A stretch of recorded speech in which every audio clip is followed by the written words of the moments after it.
Hi అండి, నేను మీ పక్కా పల్లెటూరు రమాదేవిని. ఎలా ఉన్నారు? బాగున్నారా?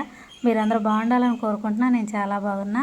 మేమైతే తిరుపతి వెళ్ళాం కదా, అలిపిరి మెట్లు ఎక్కి కొండపైకి వెళ్ళినాక లాకర్లు తీసుకొని అప్పుడు మీకు ఆ వీడియో మొత్తం మీకు షేర్ చేశాను. ఫుల్ వీడియో కూడా షేర్ చేశాను కదా, షార్ట్ వీడియోలు ఫుల్ వీడియోలు కూడా.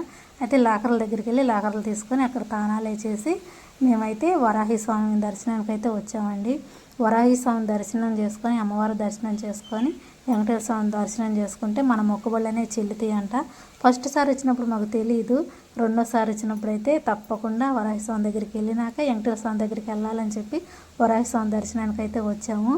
అయితే వెంకటేశ్వర స్వామి వరాహి స్వామికి ఒక పత్రం అనేది రాసి ఇచ్చాడంట. నీ దగ్గరికి వచ్చి భక్తులందరూ నీ దర్శనం చేసుకున్నాక నా దర్శనం చేసుకుంటే వాళ్ళ మొక్కుబళ్ళు చెల్లుతాయి అని చెప్పి రాసిచ్చాడంట. పురాణం ప్రకారంగా పెద్దవాళ్ళు చెప్పింది నేను తెలుసుకున్నది మీతో అంటున్నాను, అంతేనండి. అంతకు మించి అయితే నాకు తెలిసింది ఏం కాదు. ఇక అయిపోయినాక దర్శనం అది అయిపోయినాక మేమైతే బయటకు వచ్చేసాము. మేమైతే 10 దాకా ఇక్కడే ఉన్నామండి. ఇక్కడ ఏంటిదో కూడా చెబుతాను. నేనైతే అదృష్టంగానే భావిస్తున్నా. నేను చేసుకున్న పూజలు అయితే ఊరకనే పోలేదు అనిపించింది. ఎందుకనంటే చెప్తానండి. అయితే ఇక్కడ నేను ఫస్ట్ టైం అనమాట ఇలా చూడటం.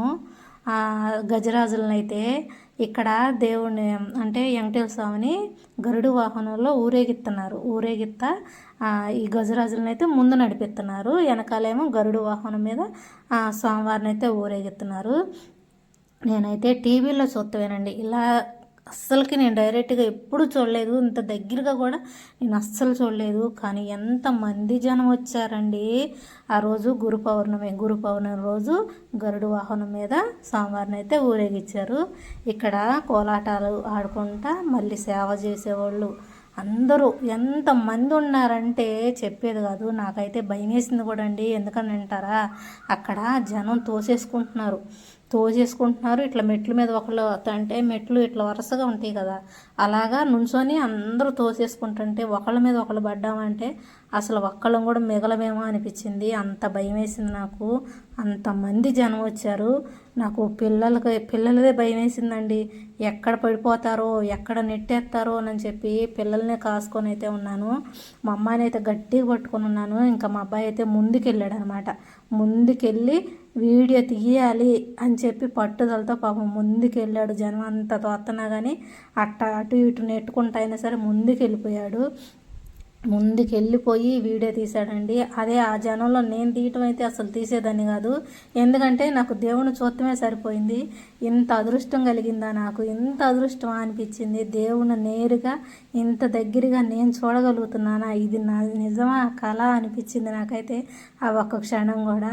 అక్కడ గజరాజులు వచ్చేటప్పుడు కోలాటాలు ఆడేటప్పుడు ఇక్కడ అందరూ బ్రాహ్మణ్స్ అయితే వచ్చారు కదండి. వచ్చినాక వెనకమాల గరుడు వాహనం మీద స్వామివారిని అయితే తీసుకొస్తున్నారు. స్వామివారిని చూసి దర్శనం చేసుకొని ఇక అప్పుడు మేము భోజనానికి అయితే వెళ్ళాము. ఊరి తరపున సత్రంలో పెడతారు కదా, భోజనానికి అయితే వెళ్ళాము.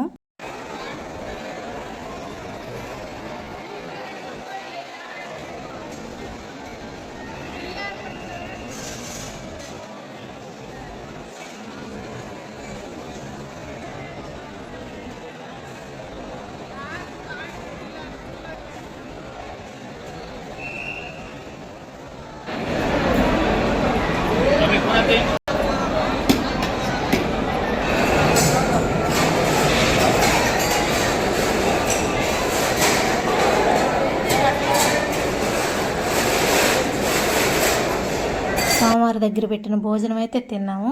తిన్నాక మేము నైట్ 10 గంటలకైతే లైన్లో నిలబడ్డాము. మేము పడ్డ ఇబ్బందులు మామూలుగా కదండి. లైన్లోనే ఒక రోజంతా ఉన్నాము, మళ్ళీ రూముల్లో ఒక రోజల్లా ఉన్నాము. కానీ ఒక రోజల్లా మేమైతే అన్నమే తినలేదండి.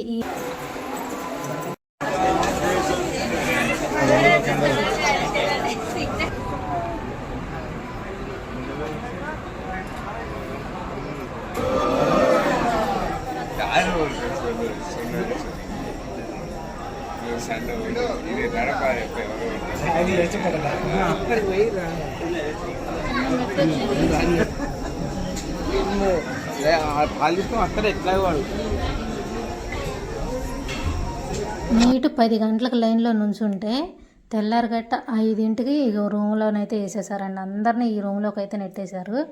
అయితే మేము 10 గంటల నుంచి కూడా తెల్లారగట్ట 5 వరకు కూడా లైన్లోనే నుంచున్నాం. అక్కడక్కడే లైన్లండి, అక్కడక్కడే తిప్పారు, ఆడ ఒక పెద్ద చెరువు ఉంది, ఆ చెరువు చుట్టూరే లైన్ తిప్పారు.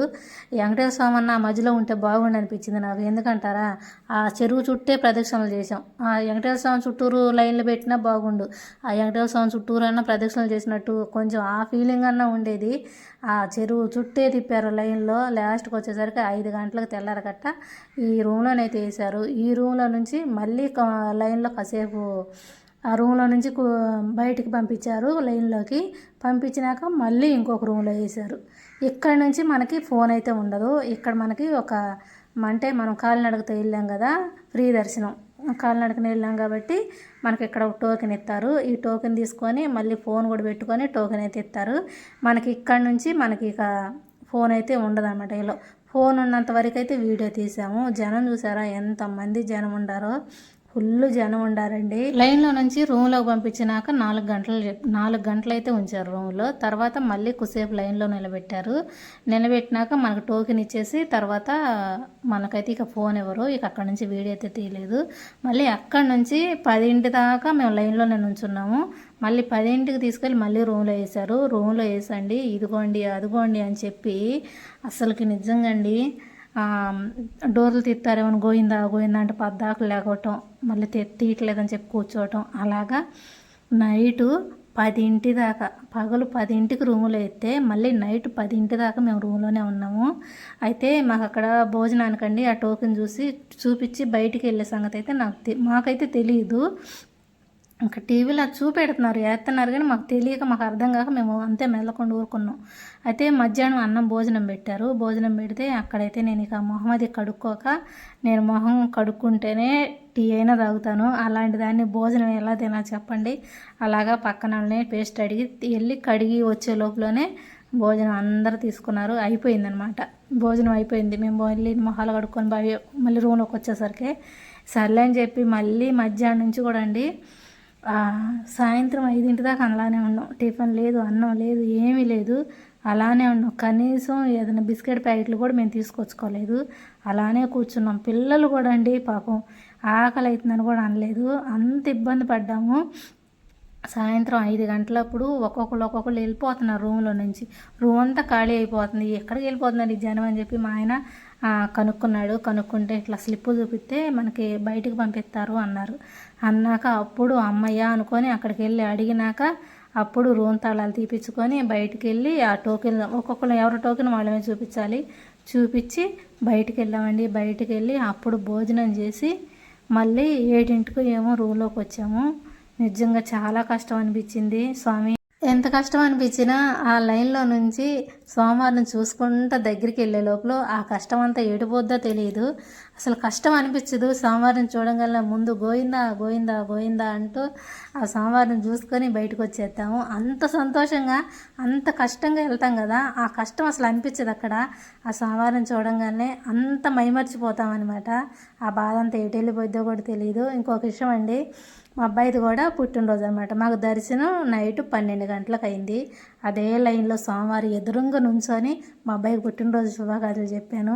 ఆ అదృష్టం మా పిల్లలకు కలిగింది. నేను చాలా సంతోషపడ్డాను. ఇది ఒక కళా నిజమని కూడా ఒక్కొక్క క్షణం నేను అలా అనుకున్నాను కూడా.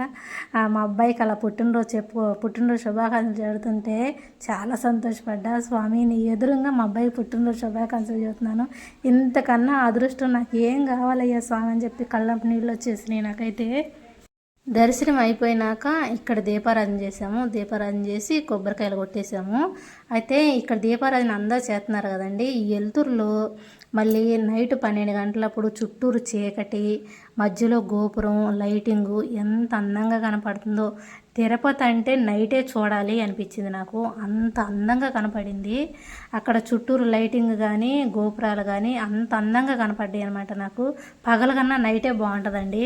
తిరుపతిలో పైన గోపురాలు చూడాలంటే నైట్ అయితేనే చాలా బాగుంటుంది. నాకు అలానే అనిపించింది. అందుకే ఇక కాసేపు అయితే ఇక్కడ కాసేపు కూర్చొని కాసేపు అక్కడ అంతా చూసుకుంటా కాసేపు కూర్చున్నాక లాహర్ల దగ్గరికి వెళ్ళి స్నానాలు చేసి ఇక మేము ఇప్పుడు అరుణాచలం అయితే బయలుదేరాలి. ఆ వీడియో అనేది మీకు నెక్స్ట్ వీడియోలో షేర్ చేస్తాను. అనుకోకుండా అరుణాచలం అయితే బయలుదేరామన్నమాట.